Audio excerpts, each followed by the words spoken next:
I have the pleasure to introduce Dr. Sarah Zaka, who had graduated as or certified American born in 2005. Um, she worked in America in different places. Then she joined us in 2015. She is a great asset to our department, actually. And today she will talk about a wide spectrum of psychiatric illness with the COVID-19. I hope you enjoyed the lecture since we are in the, I hope it's not the third wave of COVID or the new COVID mutation. Please, Dr. Zaka, you can start. Thank you, Dr. Zaitouni. Good afternoon, everyone. Can everybody hear me? I hope everybody can hear me well. My name is Dr. Sarah Zaka, and I will be talking about a wide spectrum of psychiatric illnesses with COVID-19. When I started to prepare this presentation, we were still having a lot of cases of COVID-19, but then, it was really under control. And I thought to myself that I did not select the right topic for discussion. We don't have that problem anymore. But now, since this new strain has started to spread in South Africa and other parts of the world like Europe, and they are talking about travel restrictions and quarantine again, I thought that this was probably a good decision to talk about this topic. And we all know about the physical illnesses with COVID-19. We are all well aware, but believe me, the psychiatric aspect also should not be ignored, because the physical illness affects a patient, but the psychiatric part affects not only the patient, also the family members and the society in general.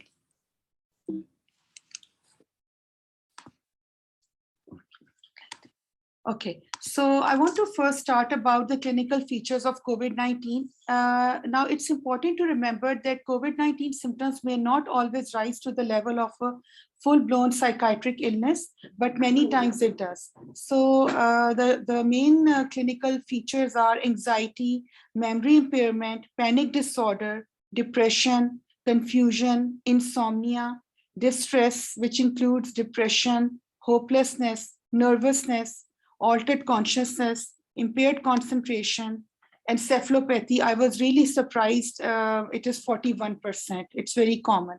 Psychosis, dementia-like syndrome, aggression, irritability, post-traumatic stress disorder, which includes intrusion symptoms, avoidance, negative alterations in mood and cognition, and hyperarousal. I just want to tell all of you what intrusion symptoms are. They are the recurring, unwanted, and uncontrollable memories of traumatic event. And hyperarousal is sleeping problems, concentration problems, irritability, anger outbursts, panic, to be easily scared, and self-destructive behavior. And it also causes exacerbation of alcohol and substance abuse. But the most scary part is increase of suicidal ideation and suicidal deaths, which may be due to hardships imposed by the pandemic, including economic privation, social isolation, reduced access to general medical and mental health care, and stigma of having COVID-19. Spike in the US in gun purchases during the pandemic represents another risk factor for suicides.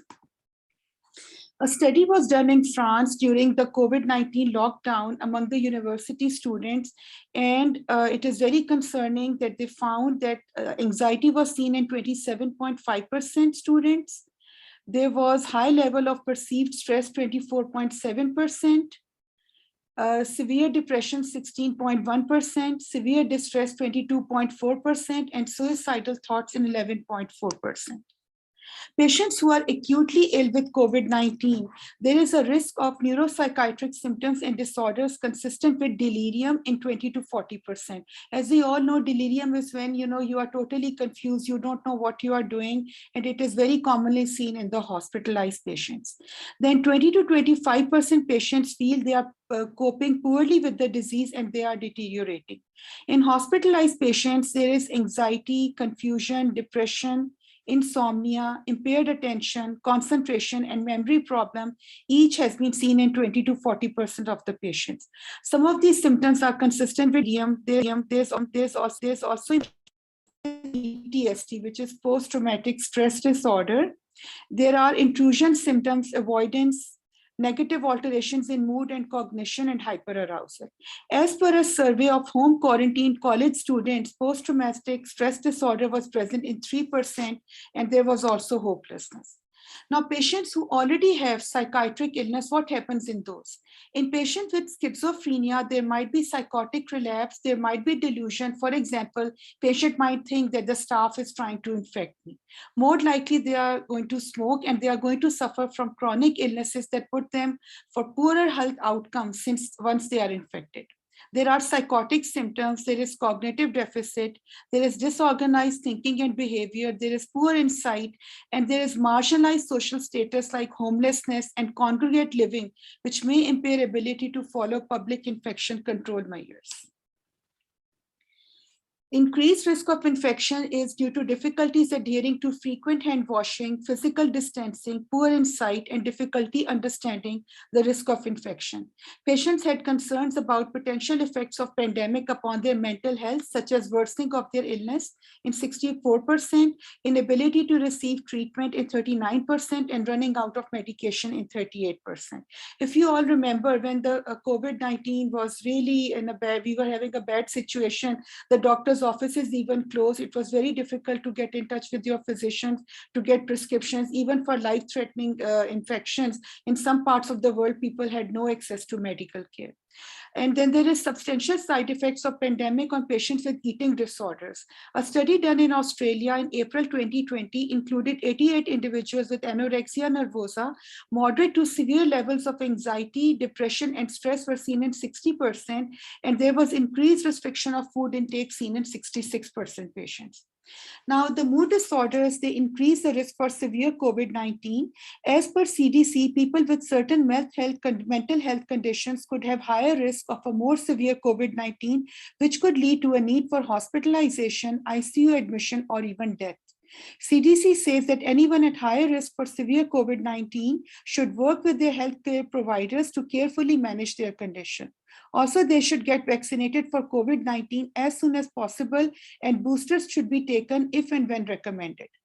Leaders from the American Psychiatric Association, American Psychological Association, and 14 other mental health organizations have applauded the CDC's actions. A joint statement cites evidence that schizophrenia is secondary to age as a risk factor for severe COVID-19. As per a January study in JAMA Psychiatry, patients with schizophrenia were more likely to die from COVID-19. And there has been a dramatic COVID-related jump in Z drug prescriptions. What are Z drugs? Z drugs are the drugs which are taken for sleep-induced disorders like hypnotics. When people cannot sleep in insomnia, the drugs that they take. So there was a dramatic jump in prescriptions of benzodiazepines, Z hypnotics, and serotonergic drugs related to the pandemic. This was throughout 2020. It was higher in women than in men. And practicing physicians should definitely exercise caution with long-term use of Z drugs and should consider non-pharmacologic and behavioral therapy as safer alternatives. Now, the individuals who went into quarantine, what did they experience? There was anger, anxiety, boredom, confusion, fear, depression, emotional exhaustion, frustration, irritability, stress, avoidance behavior, detachment from others, domestic violence, suicide ideation and behavior, alcohol abuse, and PTSD. Now, what is the psychological impact of quarantine and how to reduce it? Overall, this review suggests that the psychological impact of quarantine is wide-ranging, substantial, and can be long-lasting. This is not to suggest that quarantine should not be used. We have to use it. The psychological effects of not using quarantine and allowing disease to spread might be worse. However, depriving people of their liberty for the wider public good is often contentious and needs to be handled carefully. If the quarantine is essential, then our results suggest that officials should take every measure to ensure that this experience is as tolerable as possible for people. This can be achieved by telling people what is happening and why it's happening, explaining how long it will continue, providing meaningful activities for them to do while in quarantine, providing clear communication, ensuring basic supplies such as food, water, and medical supplies, reinforcing the sense of altruism that people should rightly be feeling, Health officials charged with implementing quarantine, who by definition are in employment and usually with responsible job security, should also remember that not everyone is in the same situation.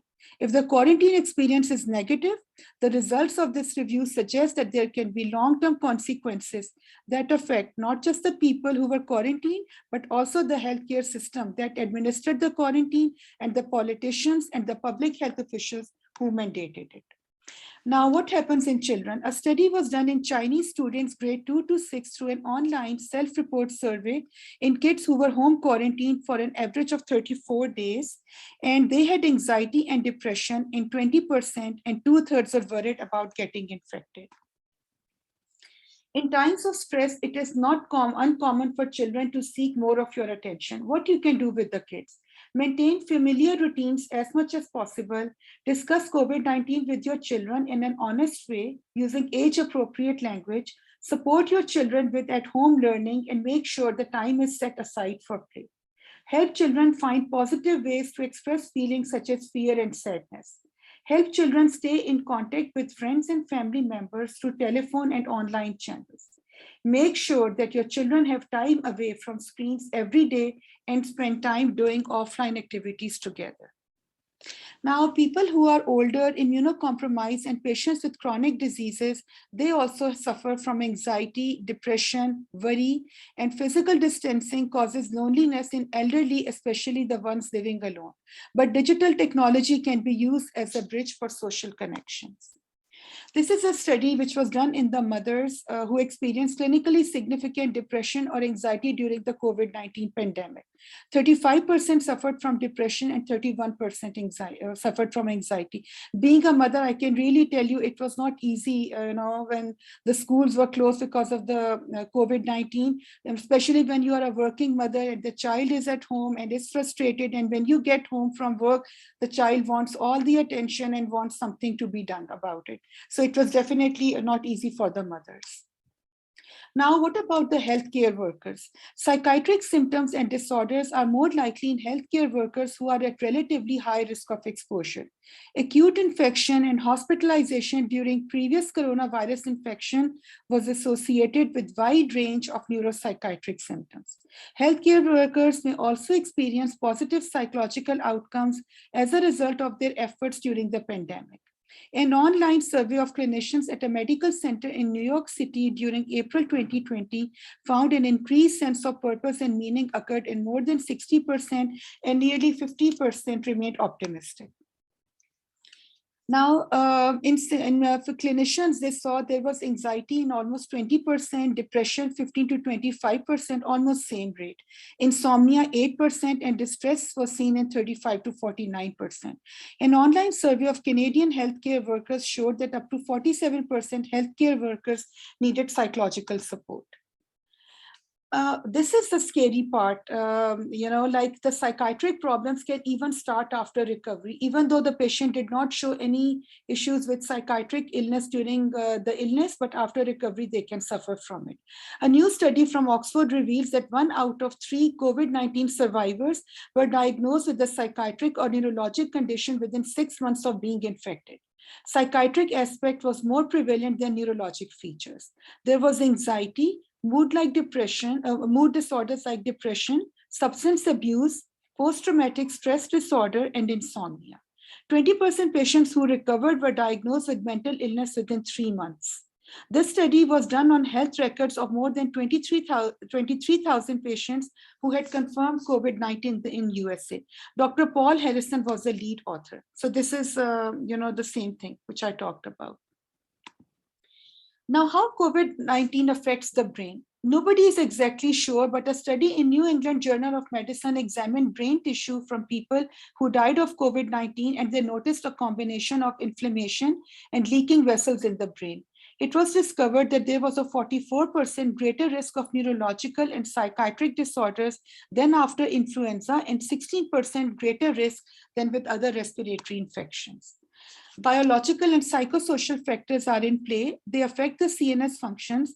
A study of hospitalized patients found multiple neurologic and psychiatric manifestations, which were new onset, including stroke in 62%, acute alterations in behavior, cognition, consciousness, or personality, 31%, and neurologic problems in 9%. Another study found that CNS manifestations like dizziness, headache, or impaired consciousness occurred in 25% of patients. Another study revealed agitation, confusion, corticospinal tract signs, and neuropsychological impairment seen in 33% of patients.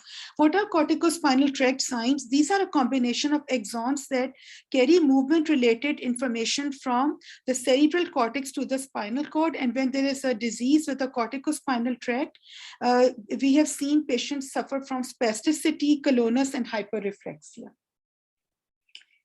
And the analysis of CSF in 7 patients was negative for virus, which suggests neuropsychiatric symptoms came from encephalopathy secondary to massive inflammation and associated psychological derangements of critical illness, cytokines, and medications rather than direct effect of the viral infection. A study in hospitalized patients with COVID-19 found that 60% manifested neuropsychiatric symptoms, depression, dizziness, dysgeusia, headache, insomnia, and myalgia. Test for the virus was done in CSF of 2 patients, which was negative, suggesting that virus may not directly infect the CNS and symptoms might be due to inflammation via cytokines or adverse effects of the treatment.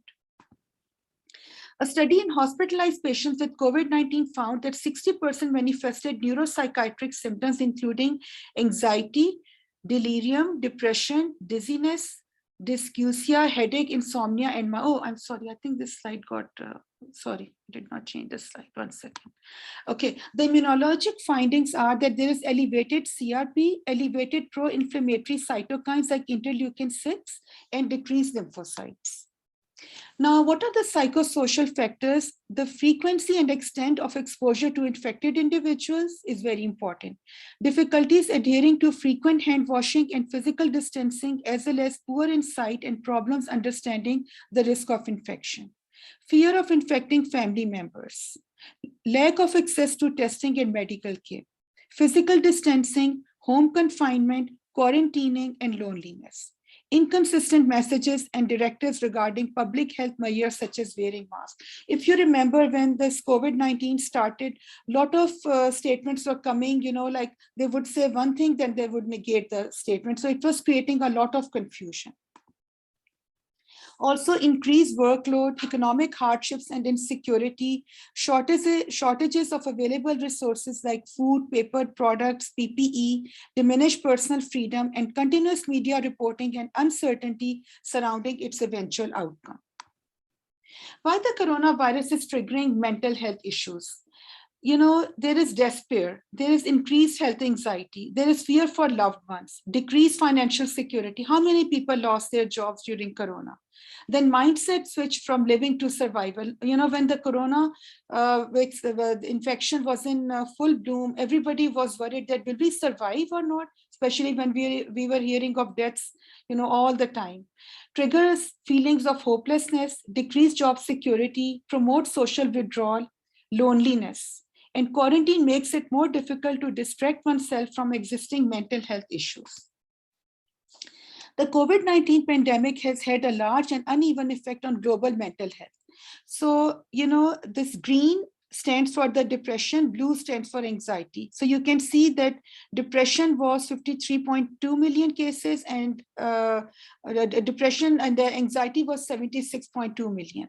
And, this was more in women. In women, in depression, 35.5 million cases in females and males were 77.7 million. Same thing in anxiety. Women had double the incidence, 51.8 million, and men had 24.4 million cases. What are the causes of deterioration in patients with pre-existing psychiatric illness? Because the routine visits with physicians were not available, patients were not able to have refills, they were forced to reduce the dose of psychiatric medication or stop them. If medicine was ineffective, they were unable to adjust dose or switch medications, even if they have side effects from it. In countries like America, where people have health insurance through their job, people who lost jobs, it was a nightmare for them to be able to get prescriptions filled because they lost their insurance also. What are the causes of psychiatric issues in mental health professionals working with individuals who develop psychiatric issues? Access to PPE was very important for the physicians. There was risk of self-exposure and infection. There was risk of exposing others to infection. The increased and taxing workloads. The healthcare workers worked hours and hours, and the patient deaths. Now, what was the psychiatric aspect, of the way the Kingdom of Saudi Arabia deal with the COVID-related illness? 739 people completed an online questionnaire, which included the Kessler Psychological Distress Scale. 35% people had distress, and higher rates were found for some reason in the Western and Northern regions and the younger and unmarried individuals. This is the look of Riyadh at the time of Corona. Look at the deserted look. What were the steps taken by the Kingdom of Saudi Arabia to cope with it? Saudi CDC provided preventive guide for mental and social health focused on prevention, stress, and fear management. King Faisal Specialized Hospital and Research Center provided social media messages on how to manage stress and anxiety during pandemic. The National Center for Mental Health Promotion promoted free call counseling center with mental health specialists in providing messages on psychological tips during lockdown, such as how to increase resilience and to deal with loneliness and isolation, especially in the elderly and family members with special needs. Now, what are the risk factors? Increased contact with affected patients, prior history of psychiatric symptoms and/or general medical illness, spending prolonged time in quarantine, perceived lack of organizational support, and perceived social stigma towards healthcare workers. The protective factors are access to PPE, which is very important. Supportive peers. We have to be supportive of each other. And if you remember, I remember King Khalid Eye Specialist Hospital sent an email to all the employees that please be kind to your employees who suffered from COVID-19, because I'm sure they were experiencing some attitude from their colleagues as if they don't want to be close to them or talk to them. So I still remember that. Access to psychiatric interventions, trust in institutions' infection control measures, receiving clear communication from supervisors, and adequate time off from work. How do you diagnose the psychiatric disorders? All the psychiatric disorders have to be diagnosed just with the same tools as used for the psychiatric disorders without COVID-19. Patients with moderate to severe distress, anxiety, or depression should be screened for suicidal ideation and behavior. And even it's not a bad idea to ask them directly, or you can use a screening tool. What is the management? Stepped approach is efficacious and cost-effective. What does this mean? This means that those who have a low level of symptoms, they are provided with self-help materials and are eligible to speak with the mental health professional if they have additional or persistent concerns. Those who have moderate to severe symptoms can be treated by their primary care physician or mental health specialist. If possible, psychiatric care should be administered through telehealth, but in some instances, face-to-face encounter is required. There should be surveillance for domestic violence and child abuse. Speak with the mental health professional and virtual consultations. Limiting intake of print and broadcast news about pandemic, because on the social media, a lot of things were going around which were not true. Mental health professionals should address with patients potential sources of anxiety and distress, including access to PPE, risk of self-exposure and infection, risk of exposing others to infection, increased and taxing workloads, moral dilemmas, and patient deaths. Hardship imposed by COVID-19 may give rise to suicidal ideation and behavior. Individuals with moderate to severe distress, anxiety, or depression should be screened for suicidal thoughts and behavior. There should be online psychotherapy and medications like antidepressants, antipsychotics, benzodiazepines, and anticonvulsants like Valproate, which do not interact with antiviral medications, have been found to be useful. Few weeks after death of a patient, treatment team should reach out to the family to make sure they have social support. Physical distancing is important, but it causes loneliness in people living alone and in elderly. When face-to-face visit is necessary, PPE should be used. Psychiatrists may be asked to consult on patients receiving pharmacotherapy for COVID-19 and should be familiar with the medications. An example is dexamethasone associated with depression, emotional ability, euphoria, insomnia, malaise, personality changes, and psychosis. Psychiatric patients can decompensate to the point where they require evaluation for hospitalization, which can compromise social distancing and expose them to other patients. Psychiatric patients can be given prescriptions for longer periods to promote physical distancing. One drug which has been found to be very useful is fluvoxamine. Results from the placebo-controlled multi-site phase 3 together trial showed that COVID-19 outpatients at high risk for complications, when they were given fluvoxamine, hospitalizations were cut by 665 and deaths were cut by 91%. How to prepare for the future pandemic? A study was done in Singapore on nearly 300 hospital-based physicians and nurses caring for patients with COVID-19 in February and March 2020. They used self-report screening instruments, and relatively few clinicians screened positive for anxiety, depression, and PTSD. It was only 5 to 10%, which the author of the study attributes to better preparedness of clinicians based upon the previous experience with 2003 SARS epidemic. So it's very important to prepare our healthcare workers for any future problems, not only with COVID-19 or any other health-related, pandemic or epidemic in which we need to be better prepared. Mental health and coping during coronavirus. Reactions you may feel include fear and worry about your own health status and those of your loved ones, changes in sleep or eating patterns, difficulty concentrating, worsening of chronic health problems, increased use of alcohol, tobacco, or other drugs.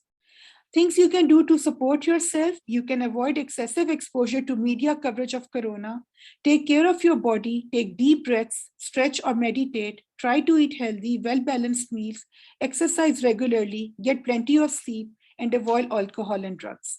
Make time to unwind and remind yourself that strong feelings will fade.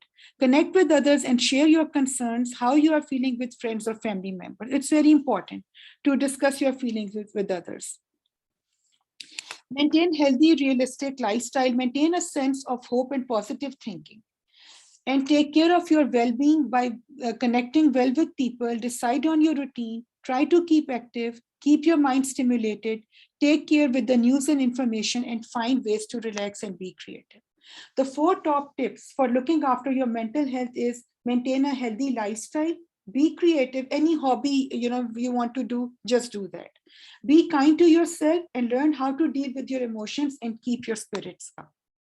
And this last slide talks about how important it is to talk to others. The stress and adversity during this time can increase the risk for depression. If you feel sad, hopeless, and having thoughts of harming yourself, talk to a mental health professional or someone you can trust about your feelings. It will help. This is the end of my presentation. And, in the end, I want to talk about something that Kekesh has done, which is a very good initiative. We are very lucky that we have a great psychologist with us, Dr. Ragda Tamari, who is a great asset for our hospital, and is a very pleasant person and an excellent doctor. And I'm sure, she is being a great help for our employees and their families who need help at this time and even later on. So any other questions, please free to ask.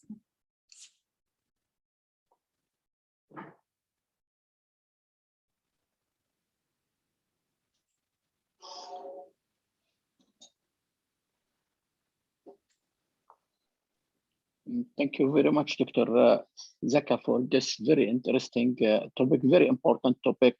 And during this, I want to comment a little on this.